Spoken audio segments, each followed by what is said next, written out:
After 1 month and 2 weeks nga nung pinapagawa naming bahay, ay eto na nga yung itsura niya nga ngayon. Marami-rami na nga rin nagawa at mukha nang matatapos nga yung itsura niya sa labas. Pero marami pa nga rin kulang dyan, lalo na nga sa may gawing loob.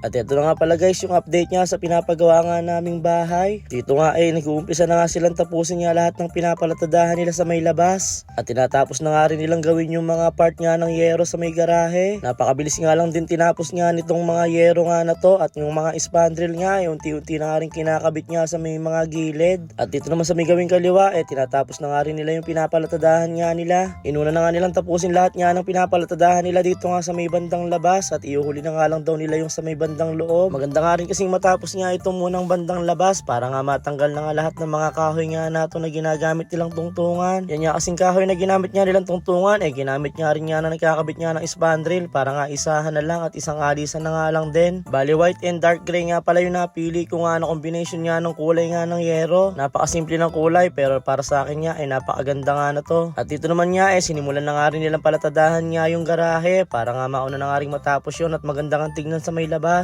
At yung iba naman niya nagsimula na nga rin magpahid nga dito sa may bandang loob. Nakakatuwa nga lang din at talaga naman napakabilis nga nilang magpalatada, lalo na at 4 nga silang nagpapalatada nga dito. Karamihan nga guys sa mga gumagawa nga ng bahay namin mga bata pa, pero talaga naman napakahuhusay na nga nilang gumawa. Kaya nga kung malapit nga kayo dito sa amin talaga namang maire-recommenda ko nga itong mga gumagawa nga ng bahay namin. At talaga naman kasing mahuhusay sila at napakapulido nga nilang gumawa. Dito nga halos tapos na nga rin ilagay lahat nga ng mga spandrel. At ito nga at nalagyan na nga rin ng palatada nga yung gawing likod. Dito pa nga lang sa may labas talaga namang napakarami na nga naubos ng simento. Lalo na nga daw pagdating nga daw sa may loob dahil may mga division nga daw doon at mga baliktarang mga pader. Kahit nga hindi ako sanay gumawa talaga naman nalilibang nga ako sa araw-araw nga na pagpunta ko rito habang pinapanood nga sila. Dito nga nalagyan na nga ng yero rin tong gawing nga ng garahe at sisimulan na nga rin tong palatadahan nga nila. Habang tumatagal nga napakasarap na nga tignan nga ng bahay pag nakikita mo nga na unti-unti na nga natatapos. Kahit na nga hindi sigurado kung kaya nga naming matapos nga sa may budget na naipon nga namin. Pero ang mahalaga nga nandito na nga at nakatayo na at hindi na nga tumaiaalis. Kaya nga napakasarap na nga natong ituloy kahit na nga mapag-ipunan ng unti-unti. Pipilitin nga namin tong matapos nga ngayong buong taon nga na to. Pinili nga namin mag-ipon kaysa nga mangutang dahil mahirap nga magpagawa ng bahay kung manggagaling lang din sa utang. Kaya nga medyo may katagalan nga bago nga kami nakapagpasimulang magpagawa ng bahay dahil talagang nag-ipon pa nga kami. Dito nga sinimulan na nga rin nilang palatadahan nga yung loob nga ng bahay dahil natapos na nga nilang palatadahan nga itong gawing nga ng labas. Kaya eto nga at napakaganda na nga rin yung tignan. Talaga naman napakaganda kang tignan pag nakapalatada na kahit wala pang ang pintura parang ang tapos na nga tignan kung titignan mo. Bintana at pinto na nga lang bahay na nga yung itsura niya. Pero kahit ganito na nga yung itsura na to talaga naman napakarami pang ang kulang niyan dahil hanggang nagpapapinish ka nga ng bahay mas lumalaki nga yung mga gastos. Dito nga sa may gawing garahe malapit na nga rin matapos nga na palatadahan nga lahat. Tinapos na nga palatadahan ni rin nga itong mga gawin nga ng garahe para nga after nato sa loob na nga silang lahat magpapalatada. Dito naman sa may gawing kaliwa nilagay na nga yung canopy na pa letter L nga na to. Ito nga yung magiging design niya sa harapan niya ng bahay. Dito nga tapos na nga palatadahan nga itong garahe nga ng sasakyan. At after nga na to pwede na nga rin nilang lagyan nga ng flooring yung garahe para nga mas maging malapit nga yung haluan nga ng simento at para may matambayan nga rin nga kaming malamig. 1 buwan at 2 linggo nga lang ang lumipas pero napakarami na nga nagbago. Masasabi ko nga rin talagang napakabilis nga rin ng pagkakagawa nga nila dito. Maganda rin talagang magpagawa nga ng ganitong panahon dahil madalang nga lang umulan kaya hindi nga sila nahihinto sa trabaho. Dito nga sa part na to nilagyan na nga rin nila ng canopy nga yung sa may tapat nga ng bintana dahil isa nga rin daw yun sa nagpapaganda nga ng bintana at malaking tulong nga rin daw yun pag umuulan dahil hindi nga rektang papasok sa loob ng bintana mo yung tubig. Dito naman sinimulan na nga ni Kuyang buhusan nga yung mga nagawa niyang forma nga ng canopy ng bintana at nang sumunod na araw nga sinimulan na nga rin nilang lagyan niya ng design tong sa may harapan niya ng bahay. Ilagyan niya ng mga parang haba-habang simento na ganun sa may gilid na talaga naman niyang bumagay nga sa itsura ng bahay. At dito nga rin nasimulan na nga rin nilang lagyan nga ng flooring nga itong gawin nga ng garahe. Ang ganda na nga tignan pag nga nandito ka nga sa may harapan. Sa wakas nga magkakaroon na nga rin nga kami ng magandang haluan nga ng simento at malapit pa. Hindi na nga sila maiinitan sa paghahalo nga ng mga simento. Kinabukasan nga itong matatapos na nga rin yung mga nilagyan niyang canopy nga dito sa may gawing kanan. At ang natitira na nga lang ay yung sa may gawing nga kaliwa ng bahay. Talagang napakaganda na nga niyang tignan niya ngayon kumpara nga nung mga nakakaraang linggo. Dahil parang kailan nga lang ay may makikita ka pa nga mga hollow blocks nga dito nga sa may gawing labas. Ngayon nga ay napalatadahan na nga nilang lahat. At hanggang dito na nga lang muna guys. Thank you so much for watching at kita-kita nga tayo sa mga susunod ko pang video. Thank you so much.